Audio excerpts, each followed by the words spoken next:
How to Tell a Story and Others. By Mark Twain.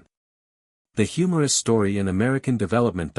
Its difference from comic and witty stories. I do not claim that I can tell a story as it ought to be told. I only claim to know how a story ought to be told, for I have been almost daily in the company of the most expert storytellers for many years. There are several kinds of stories, but only one difficult kind, the humorous. I will talk mainly about that one. The humorous story is American, the comic story is English, the witty story is French. The humorous story depends for its effect upon the manner of the telling, the comic story and the witty story upon the matter. The humorous story may be spun out to great length, and may wander around as much as it pleases, and arrive nowhere in particular, but the comic and witty stories must be brief and end with a point. The humorous story bubbles gently along, the others burst. The humorous story is strictly a work of art, high and delicate art, and only an artist can tell it, but no art is necessary in telling the comic and the witty story, anybody can do it. The art of telling a humorous story, understand, I mean by word of mouth, not print, was created in America, and has remained at home. The humorous story is told gravely. The teller does his best to conceal the fact that he even dimly suspects that there is anything funny about it. But the teller of the comic story tells you beforehand that it is one of the funniest things he has ever heard, then tells it with eager delight, and is the first person to laugh when he gets through. And sometimes, if he has had good success, he is so glad and happy that he will repeat the nub of it and glance around from face to face, collecting applause, and then repeat it again. It is a pathetic thing to see. Very often, of course, the rambling and disjointed humorous story finishes with a nub, point, snapper, or whatever you like to call it. Then the listener must be alert, for in many cases the teller will divert attention from that nub by dropping it in a carefully casual and indifferent way, with the pretense that he does not know it is a nub. Artemus Ward used that trick a good deal. Then when the belated audience presently caught the joke he would look up with innocent surprise, as if wondering what they had found to laugh at. Dan Setchell used it before him, Nyan Riley and others use it today. But the teller of the comic story does not slur the nub, he shouts it at you, every time. And when he prints it, in England, France, Germany, and Italy, he italicizes it, puts some whooping exclamation points after it, and sometimes explains it in a parenthesis. All of which is very depressing, and makes one want to renounce joking and lead a better life. Let me set down an instance of the comic method, using an anecdote which has been popular all over the world for 12 or 1500 years. The teller tells it in this way. The wounded soldier. In the course of a certain battle a soldier whose leg had been shot off appealed to another soldier who was hurrying by to carry him to the rear, informing him at the same time of the loss which he had sustained. Whereupon the generous son of Mars, shouldering the unfortunate, proceeded to carry out his desire. The bullets and cannonballs were flying in all directions, and presently one of the latter took the wounded man's head off, without, however, his deliverer being aware of it. In no long time he was hailed by an officer, who said, "Where are you going with that carcass?" "To the rear, sir, he's lost his leg." "His leg, forsooth," responded the astonished officer, "you mean his head, you booby." Whereupon the soldier dispossessed himself of his burden, and stood looking down upon it in great perplexity. At length he said, "It is true, sir, just as you have said." Then after a pause he added, "But he told me it was his leg." Here the narrator bursts into explosion after explosion of thunderous hoarse laughter, repeating that nub from time to time through his gaspings and shriekings and suffocatings. It takes only a minute and a half to tell that in its comic story form, and isn't worth the telling, after all. Put into the humorous story form it takes 10 minutes, and is about the funniest thing I have ever listened to, as James Whitcomb Riley tells it. He tells it in the character of a dull-witted old farmer who has just heard it for the first time, thinks it is unspeakably funny, and is trying to repeat it to a neighbor. But he can't remember it. So he gets all mixed up and wanders helplessly round and round, putting in tedious details that don't belong in the tale and only retard it, taking them out conscientiously and putting in others that are just as useless. making minor mistakes now and then and stopping to correct them and explain how he came to make them, remembering things which he forgot to put in their proper place and going back to put them in there. Stopping his narrative a good while in order to try to recall the name of the soldier that was hurt, and finally remembering that the soldier's name was not mentioned, and remarking placidly that the name is of no real importance, anyway, better. Of course, if one knew it, but not essential, after all, and so on, and so on, and so on. The teller is innocent and happy and pleased with himself, and has to stop every little while to hold himself in and keep from laughing outright, and does hold in, but his body quakes in a jelly-like way with interior chuckles. And at the end of the 10 minutes the audience have laughed until they are exhausted, and the tears are running down their faces. The simplicity and innocence and sincerity and unconsciousness of the old farmer are perfectly simulated, and the result is a performance which is thoroughly charming and delicious. This is art and fine and beautiful, and only a master can compass it, but a machine could tell the other story. To string incongruities and absurdities together in a wandering and sometimes purposeless way, and seem innocently unaware that they are absurdities, is the basis of the American art, if my position is correct. Another feature is the slurring of the point. A third is the dropping of a studied remark apparently without knowing it, as if one were thinking aloud. The fourth and last is the pause. Artemus Ward dealt in numbers 3 and 4 a good deal. He would begin to tell with great animation something which he seemed to think was wonderful, then lose confidence, and after an apparently absent-minded pause add an incongruous remark in a soliloquizing way. And that was the remark intended to explode the mine, and it did. For instance, he would say eagerly, excitedly, "I once knew a man in New Zealand who hadn't a tooth in his head," here his animation would die out. A silent, reflective pause would follow, then he would say dreamily, and as if to himself, "And yet that man could beat a drum better than any man I ever saw." The pause is an exceedingly important feature in any kind of story, and a frequently recurring feature, too. It is a dainty thing, and delicate, and also uncertain and treacherous. For it must be exactly the right length, no more and no less, or it fails of its purpose and makes trouble.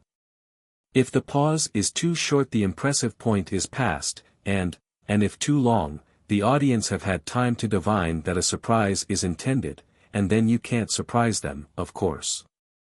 On the platform I used to tell a Negro ghost story that had a pause in front of the snapper on the end, and that pause was the most important thing in the whole story. If I got it the right length precisely, I could spring the finishing ejaculation with effect enough to make some impressible girl deliver a startled little yelp and jump out of her seat, and that was what I was after. This story was called The Golden Arm, and was told in this fashion. You can practice with it yourself, and mind you look out for the pause and get it right. The Golden Arm. Once 'pon a time dey was a monsus mean man, and he live, way out in de prairie all lone by hisself, 'cept he had a wife. En bimeby she died, and he tuck and toted her way out da in de prairie and buried her. Well, she had a golden arm, all solid gold, from de shoulder down. He was powerful mean, powerful, en dat night he couldn't sleep, gaze he want dat golden arm so bad. When it come midnight he couldn't stand it no mo. So he get up, he did, en tuck his lantern and shoved out though de storm and dug her up and got de golden arm, and he bent his head down gin de wind, and plowed though de snow.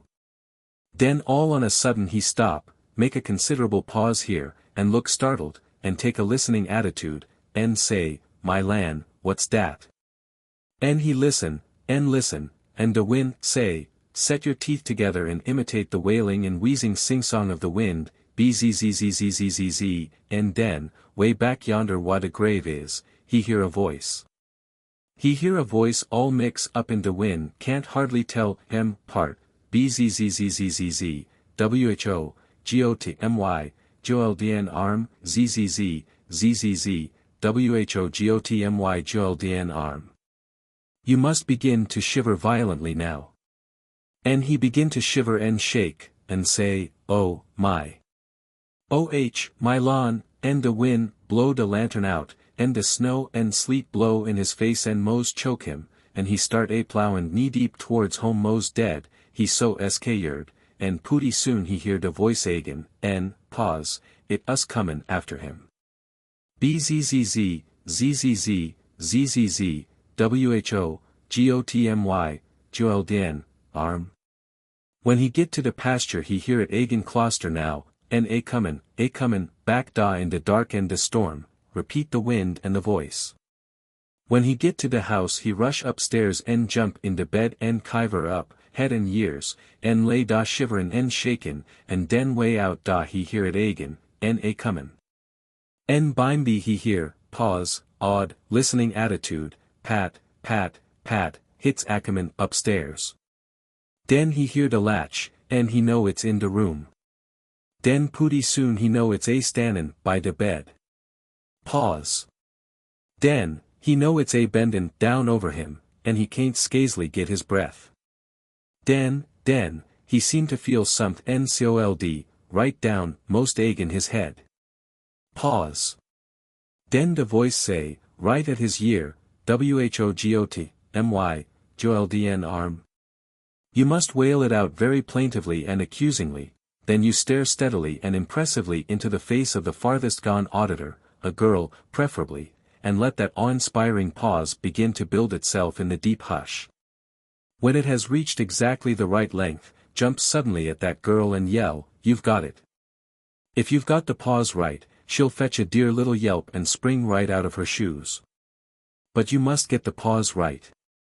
And you will find it the most troublesome and aggravating and uncertain thing you ever undertook. Mental telegraphy again. I have 3 or 4 curious incidents to tell about. They seem to come under the head of what I named mental telegraphy, in a paper written 17 years ago, and published long afterwards. The paper entitled Mental Telegraphy, which originally appeared in Harper's Magazine for December, 1893, is included in the volume entitled The American Claimant and Other Stories and Sketches. Several years ago I made a campaign on the platform with Mr. George W. Cable. In Montreal we were honored with a reception. It began at 2 in the afternoon in a long drawing room in the Windsor Hotel. Mr. Cable and I stood at one end of this room, and the ladies and gentlemen entered it at the other end, crossed it at that end, then came up the long left-hand side, shook hands with us, said a word or two, and passed on, in the usual way. My sight is of the telescopic sort, and I presently recognized a familiar face among the throng of strangers drifting in at the distant door, and I said to myself, with surprise and high gratification, "That is Mrs. R." I had forgotten that she was a Canadian. She had been a great friend of mine in Carson City, Nevada, in the early days. I had not seen her or heard of her for 20 years, I had not been thinking about her. There was nothing to suggest her to me, nothing to bring her to my mind, in fact, to me she had long ago ceased to exist, and had disappeared from my consciousness. But I knew her instantly. And I saw her so clearly that I was able to note some of the particulars of her dress, and did note them, and they remained in my mind. I was impatient for her to come. In the midst of the handshakings I snatched glimpses of her and noted her progress with the slow-moving file across the end of the room, then I saw her start up the side, and this gave me a full front view of her face. I saw her last when she was within 25 feet of me. For an hour I kept thinking she must still be in the room somewhere and would come at last, but I was disappointed. When I arrived in the lecture hall that evening someone said, "Come into the waiting room, there's a friend of yours there who wants to see you. You'll not be introduced, you are to do the recognizing without help if you can." I said to myself, "It is Mrs. R, I shan't have any trouble." There were perhaps 10 ladies present, all seated. In the midst of them was Mrs. R, as I had expected. She was dressed exactly as she was when I had seen her in the afternoon. I went forward and shook hands with her and called her by name, and said, "I knew you the moment you appeared at the reception this afternoon." She looked surprised, and said, "But I was not at the reception. I have just arrived from Quebec, and have not been in town an hour." It was my turn to be surprised now. I said, "I can't help it. I give you my word of honor that it is as I say. I saw you at the reception, and you were dressed precisely as you are now. When they told me a moment ago that I should find a friend in this room, your image rose before me, dress and all, just as I had seen you at the reception. Those are the facts. She was not at the reception at all, or anywhere near it, but I saw her there nevertheless, and most clearly and unmistakably. To that I could make oath. How is one to explain this? I was not thinking of her at the time. Had not thought of her for years.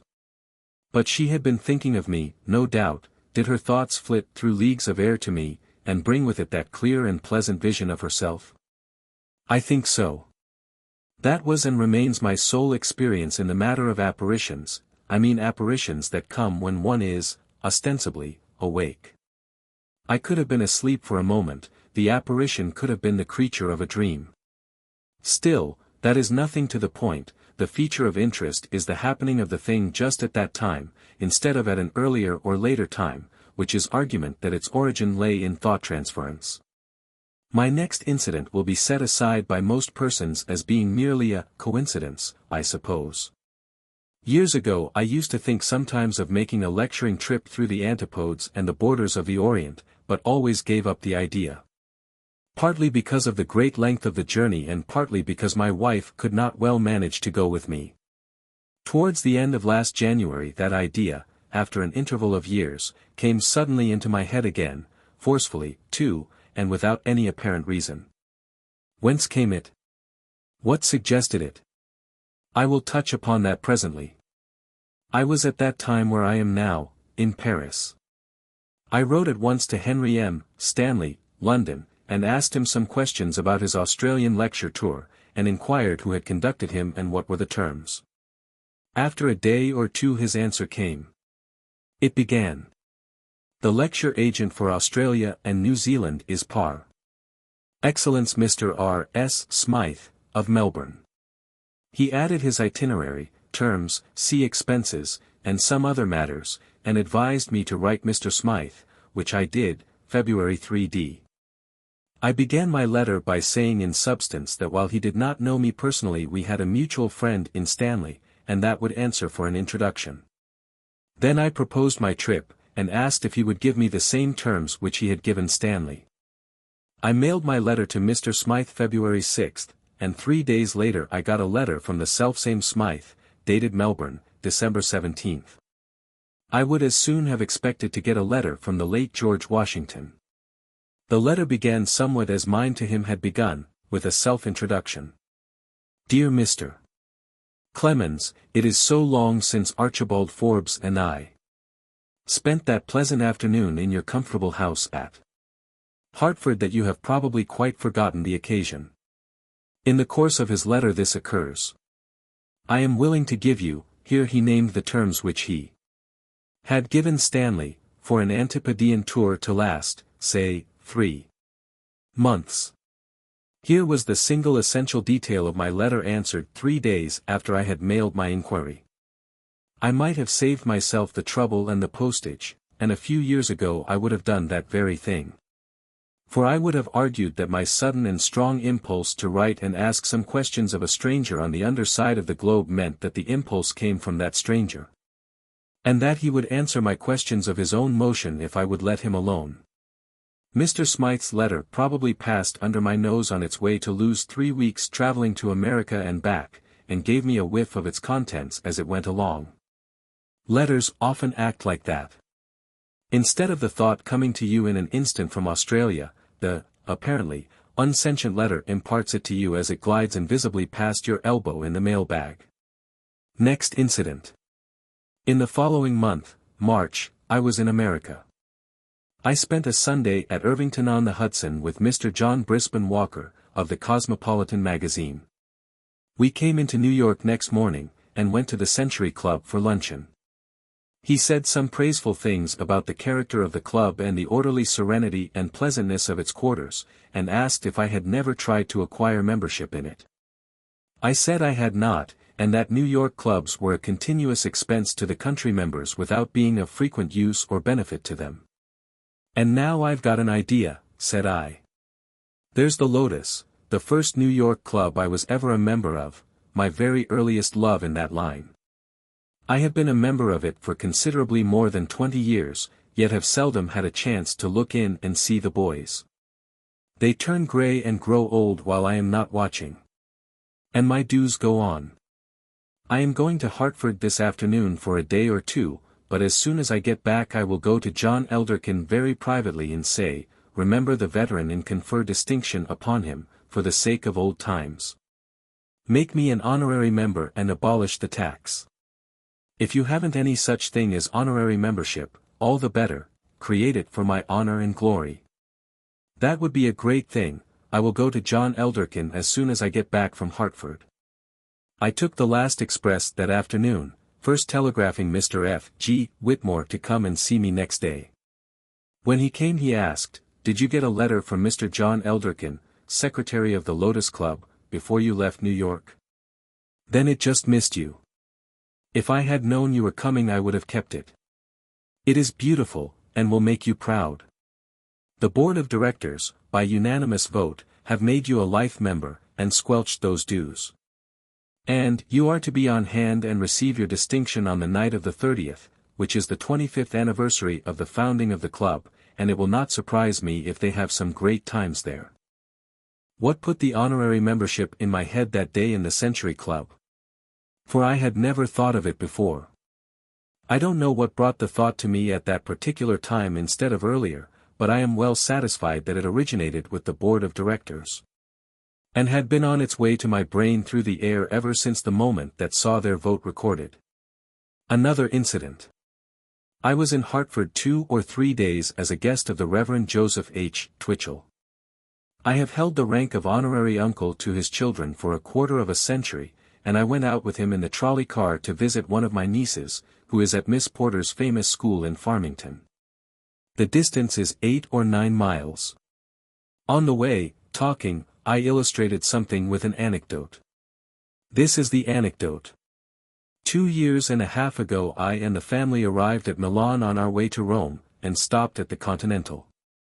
After dinner I went below and took a seat in the stone-paved court, where the customary lemon trees stand in the customary tubs, and said to myself, now this is comfort, comfort and repose, and nobody to disturb it. I do not know anybody in Milan. Then a young gentleman stepped up and shook hands, which damaged my theory.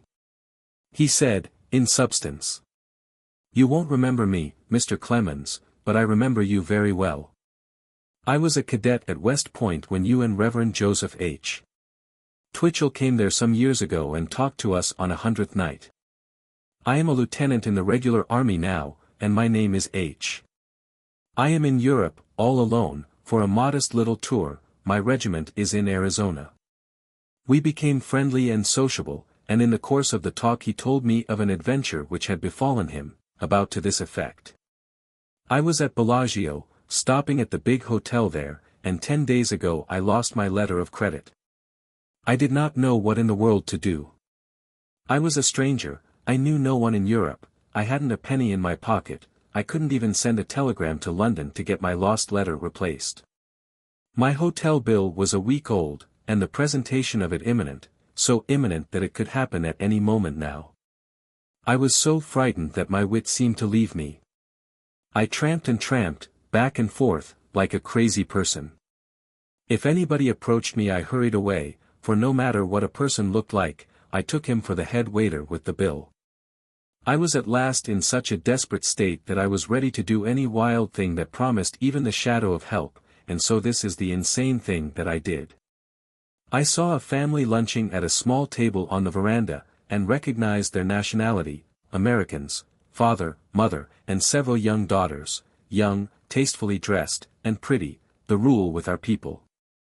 I went straight there in my civilian costume, named my name, said I was a lieutenant in the army, and told my story and asked for help.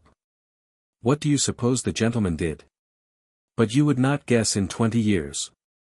He took out a handful of gold coin and told me to help myself, freely. That is what he did. The next morning the lieutenant told me his new letter of credit had arrived in the night, so we strolled to Cook's to draw money to pay back the benefactor with. We got it, and then went strolling through the great arcade. Presently he said, "Yonder they are, come and be introduced." I was introduced to the parents and the young ladies, then we separated, and I never saw him or them any m. "Here we are at Farmington," said Twitchell, interrupting.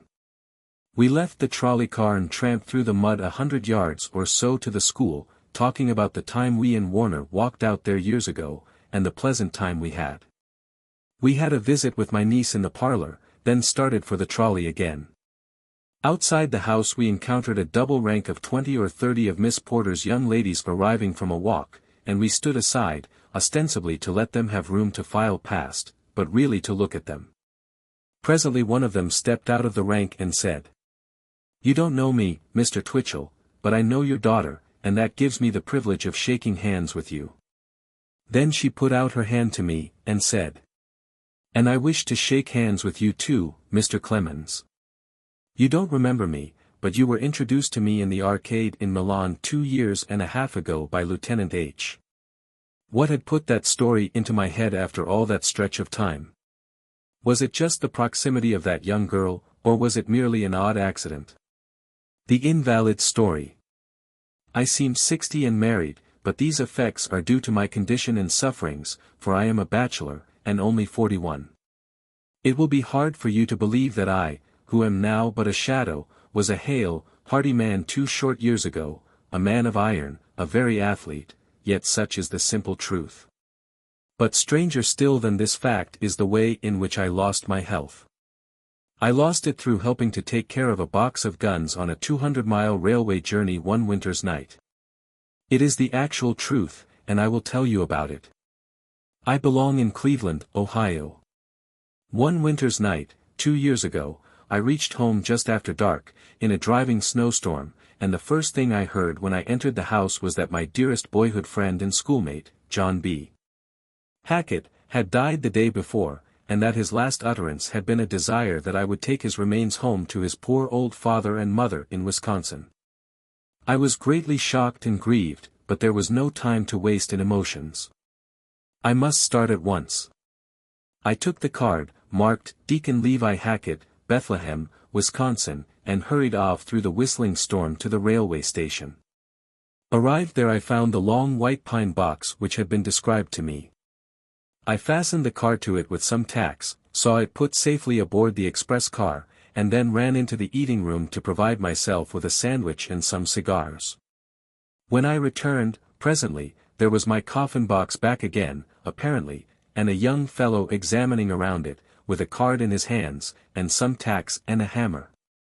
I was astonished and puzzled.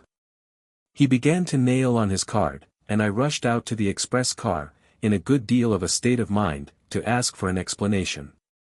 But no, there was my box, all right, in the express car, it hadn't been disturbed. The fact is that without my suspecting it a prodigious mistake had been made. I was carrying off a box of guns which that young fellow had come to the station to ship to a rifle company in Peoria, Illinois, and he had got my corpse.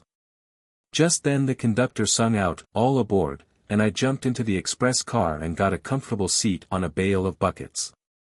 The expressman was there, hard at work, a plain man of 50, with a simple, honest, good-natured face, and a breezy, practical heartiness in his general style. As the train moved off a stranger skipped into the car and set a package of peculiarly mature and capable Limburger cheese on one end of my coffin box, I mean my box of guns.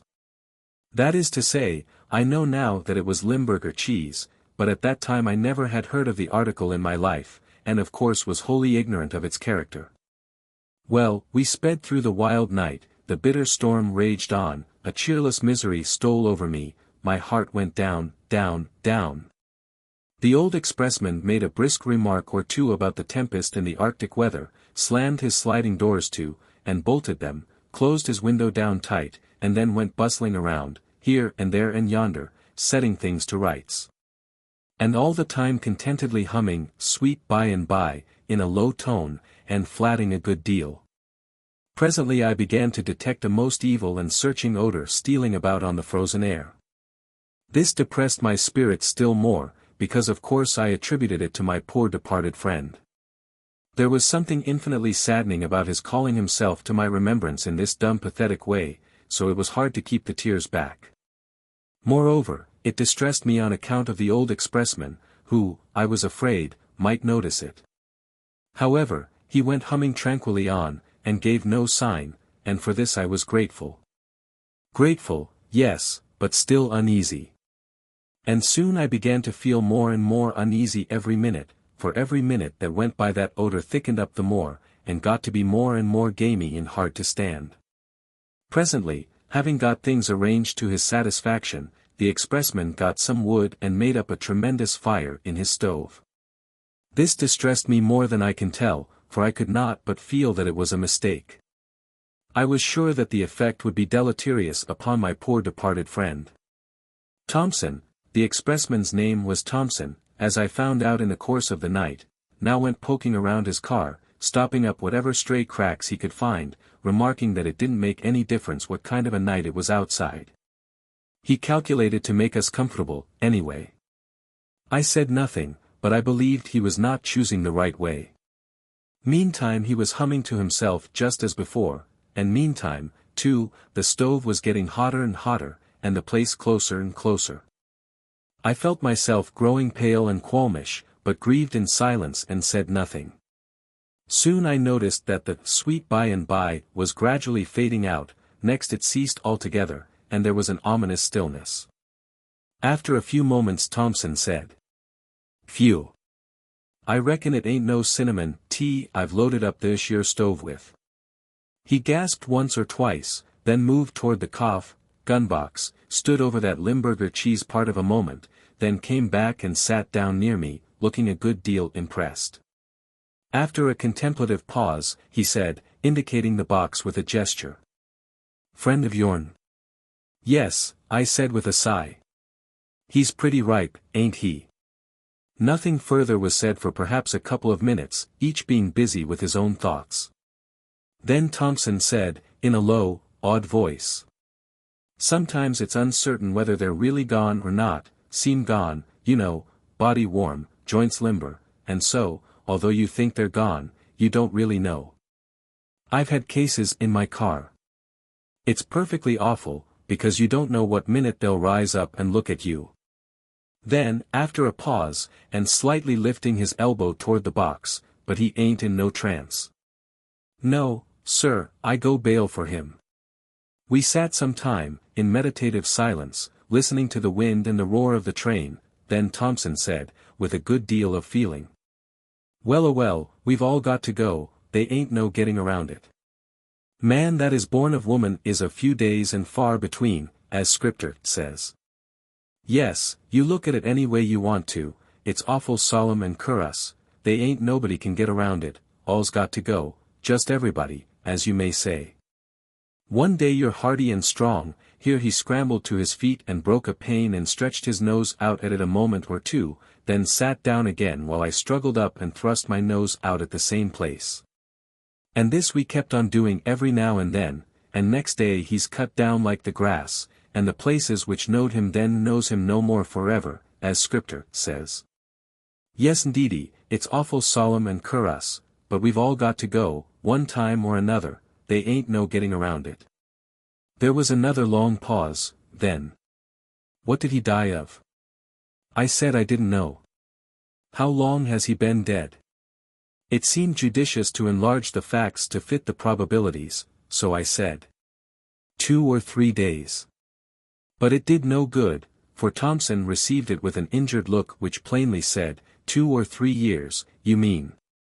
Then he went right along, placidly ignoring my statement, and gave his views at considerable length upon the unwisdom of putting off burials too long.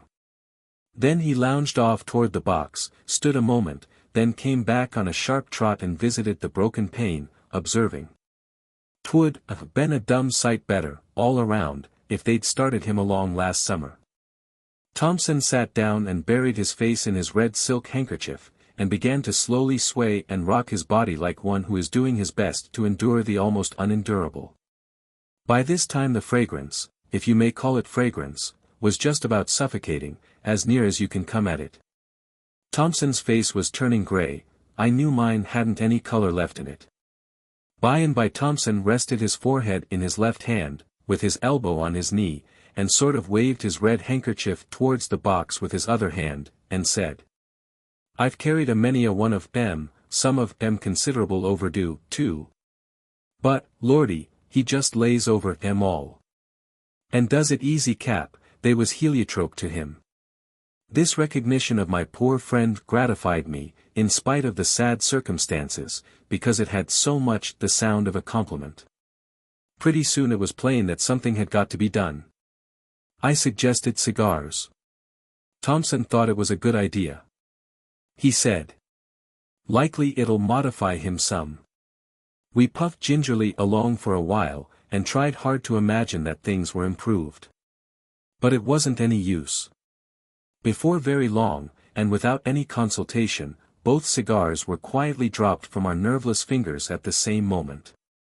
Thompson said, with a sigh, "No, Cap, it don't modify him worth a cent. Fact is, it makes him worse, because it appears to stir up his ambition. What do you reckon we better do, now?" I was not able to suggest anything. Indeed, I had to be swallowing and swallowing, all the time, and did not like to trust myself to speak. Thompson fell to maundering, in a desultory and low-spirited way, about the miserable experiences of this night, and he got to referring to my poor friend by various titles, sometimes military ones, sometimes civil ones. And I noticed that as fast as my poor friend's effectiveness grew, Thompson promoted him accordingly, gave him a bigger title. Finally he said, "I've got an idea. Suppository N we buckle down to it and give the colonel a bit of a shove towards t'other end of the car, about 10 foot, say. He wouldn't have so much influence, then, don't you reckon?" I said it was a good scheme. So we took in a good fresh breath at the broken pane, calculating to hold it till we got through, then we went there and bent over that deadly cheese and took a grip on the box. Thompson nodded, all ready, and then we threw ourselves forward with all our might, but Thompson slipped, and slumped down with his nose on the cheese, and his breath got loose. He gagged and gasped, and floundered up and made a break for the door, pawing the air and saying hoarsely, "Don't hinder me, gimme the road. I'm dying, gimme the road." Out on the cold platform I sat down and held his head a while, and he revived. Presently he said, "Do you reckon we started the General any?" I said no, we hadn't budged him. "Well, then, that idea's up the flume. We got to think up something else. He's suited where he is, I reckon. And if that's the way he feels about it, and has made up his mind that he don't wish to be disturbed, you bet he's going to have his own way in the business. Yes, better leave him right where he is, long as he wants it so. Because he holds all the trumps, don't you know, and so it stands to reason that the man that lays out to alter his plans for him is going to get left. But we couldn't stay out there in that mad storm, we should have frozen to death. So we went in again and shut the door, and began to suffer once more and take turns at the break in the window. By and by, as we were starting away from a station where we had stopped a moment, Thompson pranced in cheerily and exclaimed, "We're all right, now. I reckon we've got the Commodore this time. I judge I've got the stuff here that'll take the tuck out of him." It was carbolic acid. He had a carboy of it. He sprinkled it all around everywhere, in fact he drenched everything with it, rifle box, cheese and all. Then we sat down, feeling pretty hopeful. But it wasn't for long. You see, the two perfumes began to mix, and then, well, pretty soon we made a break for the door. And out there Thompson swabbed his face with his bandana and said in a kind of disheartened way, "It ain't no use. We can't buck egg in him. He just utilizes everything we put up to modify him with, and gives it his own flavor and plays it back on us. Why, Cap, don't you know, it's as much as 100 times worse in there now than it was when he first got going. I never did see one of 'em warm up to his work so, and take such a damnation interest in it. No, sir, I never did, as long as I've been on the road, and I've carried a many a one of 'em, as I was telling you. We went in again after we were frozen pretty stiff, but we couldn't stay in, now. So we just waltzed back and forth, freezing, and thawing, and stifling, by turns. In about an hour we stopped at another station. And as we left it Thompson came in with a bag and said, "Cap, I'm going to chance him once more, just this once, and if we don't fetch him this time, the thing for us to do, is to just throw up the sponge and withdraw from the canvas." That's the way I put it up. He had brought a lot of chicken feathers, and dried apples, and leaf tobacco, and rags, and old shoes, and sulfur, and asafoetida, and one thing or another. And he piled them on a breadth of sheet iron in the middle of the floor, and set fire to them. When they got well started, I couldn't see, myself, how even the corpse could stand it. All that went before was just simply poetry to that smell, but mind you, the original smell stood up out of it just as sublime as ever. Fact is, these other smells just seemed to give it a better hold, and my, how rich it was. I didn't make these reflections there wasn't time, made them on the platform. And breaking for the platform, Thompson got suffocated and fell, and before I got him dragged out, which I did by the collar, I was mighty near gone myself. When we revived, Thompson said dejectedly, "We got to stay out here, Cap. We got to do it. They ain't no other way. The governor wants to travel alone, and he's fixed so he can outvote us." And presently he added, "And don't you know, we're poisoned.